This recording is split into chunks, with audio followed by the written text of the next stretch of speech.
नमस्कार बच्चों, कैसे हो आप सब। आशा करता हूँ आप सब अच्छे होंगे। आज मैं आपके लिए लेकर आया हूँ अर्धवार्षिक परीक्षा कक्षा 7 विषय सामाजिक विज्ञान का मॉडल पेपर, जो आपके आने वाली अर्धवार्षिक परीक्षा के लिए मोस्ट इम्पोर्टेंट प्रश्न रहेंगे। तो आप सबसे निवेदन है कि वीडियो को पूरा देखें और चैनल को सब्सक्राइब करें। चलो वीडियो शुरू करते हैं। निम्न प्रश्नों के उत्तर कोष्टक में लिखिए। आगे जो प्रश्न दिए गए हैं उनके उत्तर आपको कोष्टक में लिखना है। पहला प्रश्न, मध्यकाल भारत में संस्कृत ग्रंथों के ज्ञान के कारण समाज में बड़ा आदर होता था। राजपूतों का, मुगलों का, ब्राह्मणों का, वैश्यों का। ऑप्शन नंबर स, ब्राह्मणों का। मध्यकाल में संस्कृत ग्रंथों के ज्ञान के कारण ब्राह्मणों का बहुत आदर होता था। अगला प्रश्न, रबी फसल की बुआई राजस्थान में कब की जाती है? अक्टूबर नवंबर में, मार्च अप्रैल में, जून जुलाई में, सितंबर अक्टूबर में। ऑप्शन नंबर अ, अक्टूबर नवंबर के अंदर रबी की फसल है वो राजस्थान में बोई जाती है।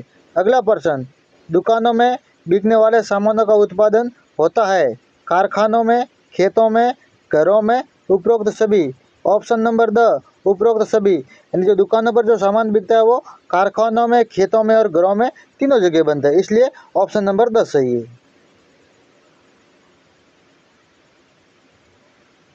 अगला प्रश्न, राजस्थान के किस वृक्ष को क्लब वृक्ष माना जाता है?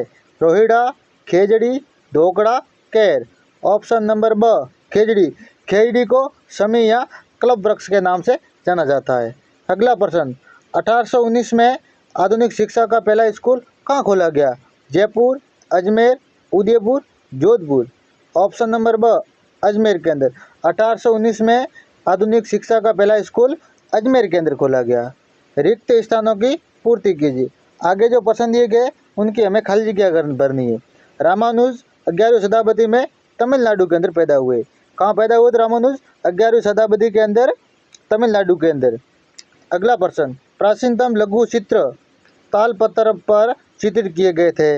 अन्य प्राचीनतम में जो लघु चित्र थे वो तालपत्र पर बनाए गए थे।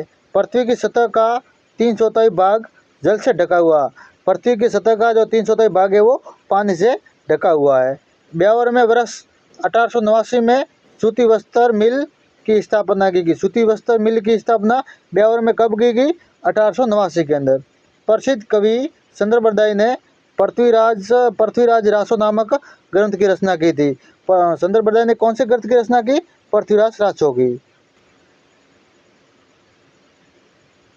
निम्न प्रश्नों के उत्तर लिखिए। आगे जो प्रश्न दिए गए उनके हमें उत्तर लिखने। भारत का संविधान कब लागू हुआ? यानी भारत का जो संविधान है वो कब लागू किया गया? भारत का संविधान 26 जनवरी 1950 में लागू हुआ। अगला प्रश्न, केवलादेव घना पक्षी अभयारण्य राजस्थान में किस जिले में स्थित है? यानी जो केवलादेव घना पक्षी अभयारण्य राजस्थान के किस जिले में स्थित है? भरतपुर के अंदर। कहाँ है? भरतपुर के अंदर। अगला प्रश्न, आग्नेय शैल किसे कहते हैं?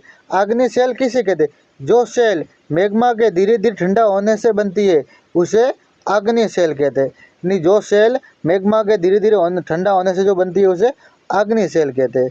अगला प्रश्न, संरक्षक किसे कहते हैं? संरक्षक किसे कहते हैं? संरक्षक वह प्रभावशाली एवं धनी व्यक्ति होता था जो कलाकार, शिल्पकार, विद्वान, अभिजात जैसे किसी अन्य व्यक्ति को मदद या सहारा देता था, उसे संरक्षक कहते थे। अगला प्रश्न, रजिया सुल्तान कौन थी? रजिया सुल्तान इल्तुतमिश की बेटी तथा दिल्ली की पहली महिला शासक थी जो 1237 से 1240 ईस्वी तक दिल्ली के सिंहासन पर बैठी थी। रजिया सुल्तान कौन थी? दिल्ली की पहली महिला शासक। कब बनी थी? 1237 से 1240 तक। अगला प्रश्न, भारत में वोट देने का अधिकार किसे प्राप्त है? सभी वयस्क नागरिकों जो 18 वर्ष या उससे अधिक आयु के हैं उसे मत देने का अधिकार प्राप्त है, यानी 18 साल से ऊपर वालों को। अगला प्रश्न, पर्यावरण से क्या आशय है? पर्यावरण किसे कहते हैं? स्थल मंडल, जल मंडल, वायुमंडल, जैव मंडल का वह आवरण जो हमारे चारों तरफ घिरे हुए हैं पर्यावरण कहलाता है। यानी हमारे चारों ओर के आवरण को पर्यावरण कहते हैं। दूसरे शब्दों में हमारे चारों ओर तरफ पाए जाने वाले लोग, जीव जंतु, स्थान, वस्तुएं एवं प्रकृति को पर्यावरण कहते हैं। ये प्राकृतिक एवं मानव निर्मित परिघटनाओं का मिश्रण है। अगला प्रश्न, विधानसभा क्या है? विधानसभा एक ऐसा स्थान होता है जहां सभी विधायक, चाहे वे सत्ताधारी दल के हो या विरोधी दल के हो, विभिन्न विषयों पर चर्चा करने के लिए एकत्रित होते हैं तथा सरकार द्वारा किए गए निर्णयों व कानूनों को स्वीकृत या अस्वीकृत करते हैं। अगला प्रश्न, बुनकर व्यापारियों पर किस किस तरह निर्भर होते हैं, यानी बुनकर होते हैं व्यापारियों पर किस तरह निर्भर होते हैं। बुनकर कच्चे माल के लिए व्यापारियों पर निर्भर होते हैं, वे अपने बने माल को बेचने के लिए भी व्यापारियों पर निर्भर होते हैं। व्यापारी बुनकरों को ऑर्डर देते हैं कि क्या कपड़ा बनाया जाना है और उसके लिए उन्हें बहुत कम मूल्य देंगे, यानी कैसा कपड़ा बनाना है और उसके लिए उन्हें बहुत कम पैसे देते थे। अगला प्रश्न, दलहन एवं तिलहन से आप क्या समझते हैं, यानी दलहन और तिलहन में क्या अंतर है हमें बताना है। दलहन जिन फसल उत्पादों से दालें बनाई जाती उन्हें दलहन कहते हैं। दलहन मतलब दालें बनाए, जैसे कि मूंग, मोठ, चना। और तिलहन जिन फसलों से उत्पादन से तेल निकाला जाता है उन्हें तिलहन कहते हैं, जैसे कि तिल, मूंगफली, सरसों आदि। अगला प्रश्न, 11वां, 12वां, 13वां, 14 और 15, ये मोस्ट इंपोर्टेंट प्रश्न है, ये लघुत्रात्मक है, ये आपको अपनी किताब से ढूंढकर याद करना है। राजस्थान में कृषि आधारित उद्योगों को संक्षिप्त वर्णन करना है। राजस्थान में निम्नलिखित शासकों का परिचित है ना, महाराणा सांगा, महाराजा राय सिंह, महाराजा जय सिंह। पर्यावरण किसे कहते हैं, इसके चारों प्रकारों को समझाना है। कारण बताइए, समुद्री जल नमकीन होता है, जल की गुणवत्ता का अवश हो रहा है। अगला प्रश्न, उत्तर भारत में हुए भक्ति आंदोलन पर आपको एक लेख लिखना है।